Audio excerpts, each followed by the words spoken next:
Please see. Okay, so suppose this is a bacterial cell.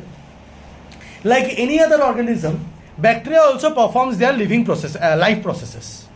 Like any other organism, bacteria also goes through life processes. That means if it is going through life processes, definitely it will do respiration, it will do excretion, it will do nutrition, right or wrong? Suppose bacteria needs glucose. Glucose is outside in the environment. What it will do? By simple diffusion, it will take it inside the cell. Glucose is there, by simple diffusion, it will take it inside the cell. It will take it inside the cell. Suppose it needs oxygen to do respiration. By simple diffusion through the cell membrane and through the cell wall, it will take it inside the cell. Suppose inside CO2 and harmful materials like ammonia has formed. Ammonia doesn't form in bacteria, still I am saying, is formed. What it will do? By simple diffusion, it will throw outside the cell. This is possible in case of bacteria, that by simple method of diffusion, it can take in important substances and throw out harmful substances out of the cell, because it is unicellular. As because it is unicellular, it can do this. It's very easy for bacteria to do like this, or any unicellular organism to do like this. But if I imagine a multicellular organism or a higher organism like human being, what a human being. Anyway, no, make big video only. Okay, so if I think that a human being is there, inside a human being, okay, please focus on any human being, please, that mad human being. There is.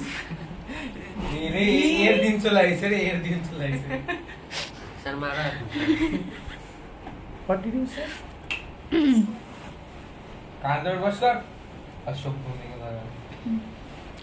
Do you say shut up to your father? And how dare you say it like that? Pause the video. Pause that human being. Now, she is not a bacteria, she is not unicellular, she is multicellular. She has specialized organs to do specialized organs. She has specialized organ system to do respiration. Like lungs is there, trachea is there, nose is there to do respiration. For excretion, she has kidney, urethra, ureter. For doing digestion, she has a digestive system. I am going to your question. She has digestive system like the esophagus, the stomach, the small intestine, the large intestine, the liver, the gallbladder, the pancreas. Okay, so we have specialized organs to do, or humans or higher animals have specialized organs to do these functions. Agreed with me? Now, it is not as simple for higher organisms as it is simple for bacterial cells, that whatever substance is required, take it by simple diffusion. Whatever substance is not required or is harmful, throw it by simple diffusion. Yes or no? Yes, sir.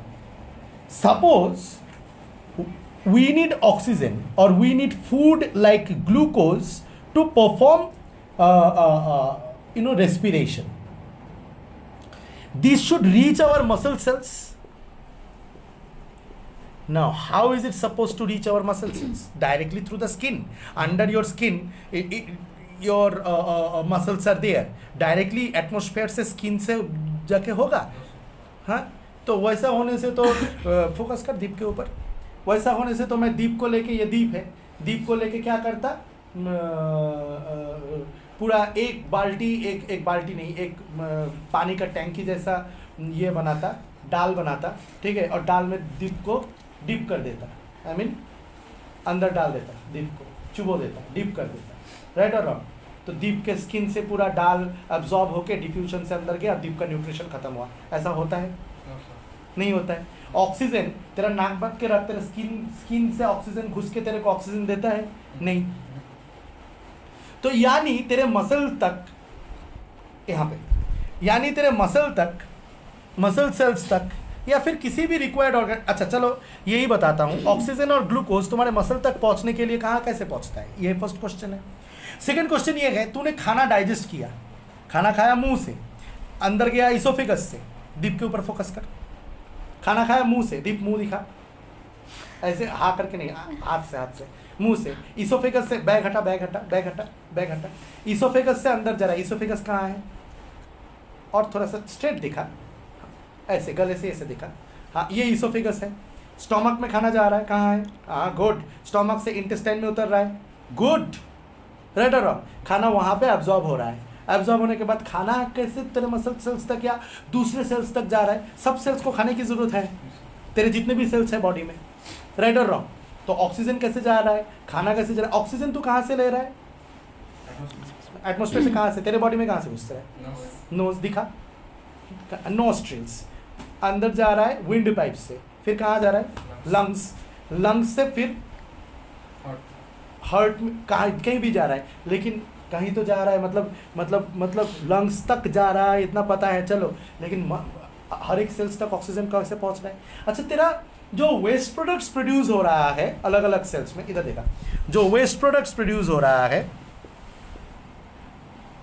अलग अलग sales में, जो waste products produce हो रहा है, ये waste products kidney filter करता है, किडनी तक वेस्ट प्रोडक्ट्स पहुंच कैसे रहा है, ये सारे क्वेश्चंस का आंसर है ट्रांसपोर्टेशन और सर्कुलेटरी सिस्टम। हाँ, यहां पे मैं क्वेश्चन या फिर तुमको एक क्वेश्चन पूछ सकता हूं कि भाई सिंपल डिफ्यूजन स्किन से ही हो जाता, फिर ये पॉसिबल क्यों नहीं है, क्योंकि स्किन का सरफेस एरिया इतना नहीं है कि तेरे बॉडी के अंदर जितना मास ऑफ सेल है सबके लिए satisfying amount of oxygen, satisfying amount of food, या अंदर जो एक्सक्रीटरी प्रोडक्ट या हार्मफुल प्रोडक्ट बन रहा है वो निकाल के फेंक दे। एक सेल कर सकता है, पूरा बॉडी नहीं कर सकता।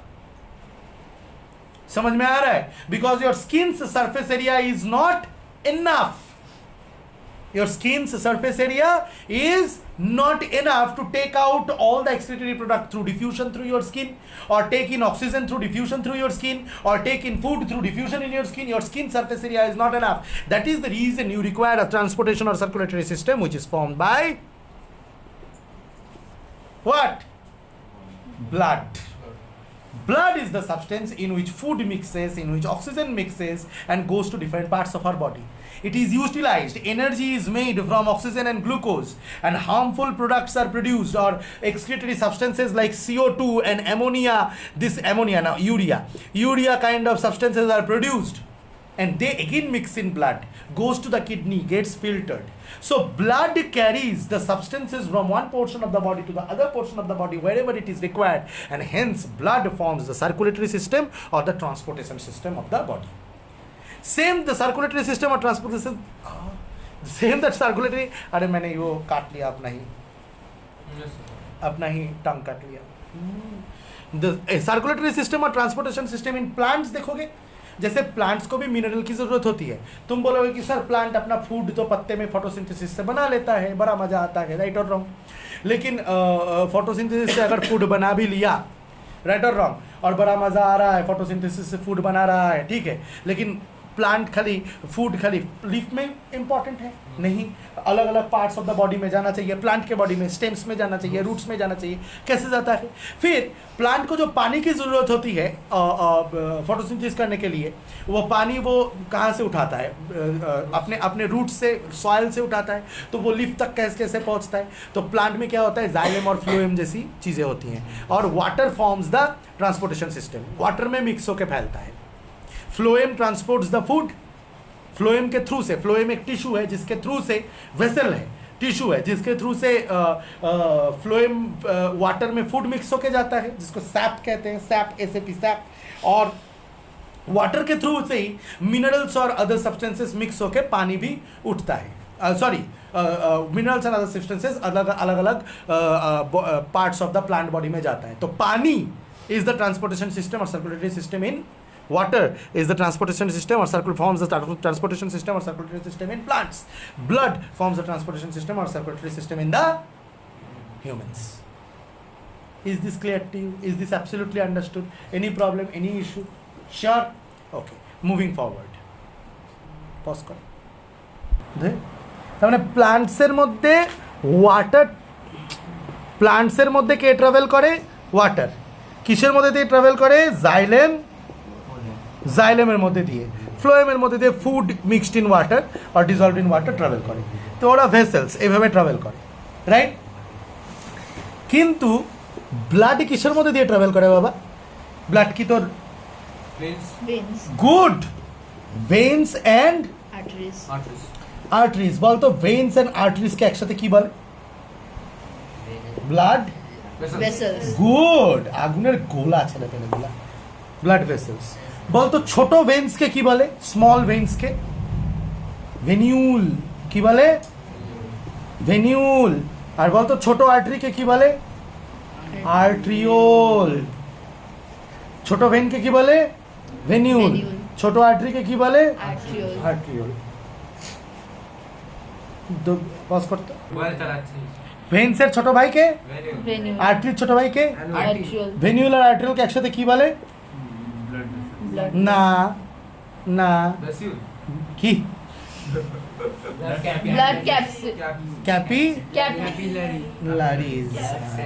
তার মানে ব্লাড, দেখ গোটা বডিতে এরকম ব্লাড ভেসেলস থাকে, হ্যাঁ এরকম গোটা বডিতে ব্লাড ভেসেলস ঘুরে বেড়ায়, কিন্তু যখন কোনো টিস্যুতে ব্লাড ভেসেল গিয়ে পৌঁছায়, ওই কোনো টিস্যুতে ব্লাড ভেসেল গিয়ে পৌঁছায়, তখন ব্লাড ভেসেল বা ব্লাড, সেটা আর্টারি হোক বা ভেইন হোক, এরকম ছোট ছোট ইয়েতে ব্রেক হয়ে যায়। কেন হয়?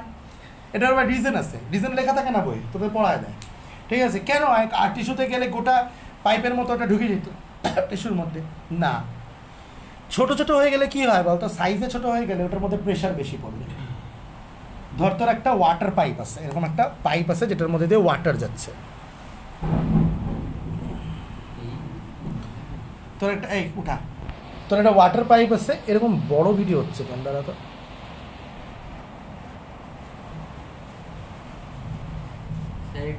ধরে রাখতে লাগবে ছোট আর হবে না বোধ হয়। এতটাই ছিল তো। হ্যাঁ, তো উপরে কথা ধর একটা ভেসেলের মধ্যে দিয়ে ওয়াটার যাচ্ছে, হ্যাঁ এই ওয়াটারের প্রেশার পাইপটার মধ্যে আছে, এখান থেকে যদি ছোট ছোট হয়ে যায় পাইপগুলা, তা তোর মনে হয় না ওয়াটারের প্রেশার বাড়ে যাবে না?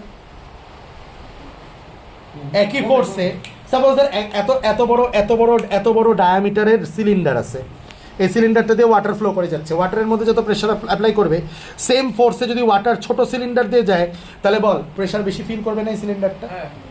ওটাই তো বলতেছি, এরিয়া কম প্রেশার বেশি, রাইট অর রং? ঠিক সেরকমই ব্লাডের প্রেশার বেশি হয়ে যায় ক্যাপিলারিজের মধ্যে, রাইট অর রং? এবার তুই বলবি প্রেশারটা বাড়ায় লাভ কি? প্রেশারটা বাড়ায় লাভ এই জন্য, কারণ ব্লাড ধর অক্সিজেন নিয়ে আসছে, এই টিস্যুতে অক্সিজেন দিবে, O2 দিবে। ओ सोचो, सॉरी, सपोज क्या बोला मैं, सपोज यहाँ पे कैपिलरी आया, तो यहाँ पे सोचो ऑक्सीजन लेके आया, तो अगर ज्यादा प्रेशर होगा तो ऑक्सीजन ज्यादा अच्छे से डिफ्यूज होके घुस जाएगा ना, राइट और रॉन्ग? देख वो डिफ्यूजन ही हो रहा है, लेकिन थोड़े कॉम्प्लेक्स मैनर में। Are you getting my point? Skin से नहीं हो रहा है, लेकिन थोड़ा कॉम्प्लेक्स मैनर में डिफ्यूजन ही हो रहा है। तो ब्लड वेसल्स आया, राइट और रॉन्ग, और छोटे छोटे कैपिलरीज में टूट गया। Is this clear to you? Blood vessel आया और क्या हुआ? छोटे छोटे कैपिलरीज में टूट गया, तो जो भी सब्सटेंस आएगा वो अच्छे से डिफ्यूज होके जाएगा। इतना ही नहीं, यूज हो जाने के बाद और एक चीज बताता हूं, देख यूज हो जाने के बाद सपोज सोचिए एक टिश्यू है, यहां से आर्टरी आया, आर्टरी तरीका ARTERY, आर्टरी आया, आर्टरी ऐसे छोटे छोटे आर्ट्रियोल्स में ब्रेक हो गया, वो ऑक्सीजनेटेड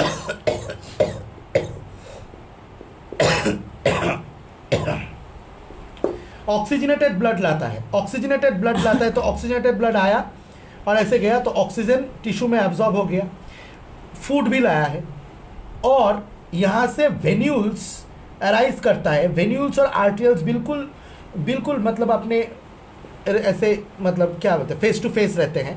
वेन्यूल्स और आर्टियल्स ऐसे फेस टू, ये आर्टियल्स है, ये वेन्यूल्स है, ऐसे फेस टू फेस रहते हैं, और जो ब्लड में फूड है वो भी यूटिलाइज हो गया। अब ब्लड यूटिलाइज होकर जो पहले ब्लड आया था, वो ब्लड में अभी डीऑक्सीजनेटेड बन चुका है, ऑक्सीजन यूज हो चुका है, वो डीऑक्सीजनेटेड ब्लड इससे एंटर होकर वेन से वापस जाता है।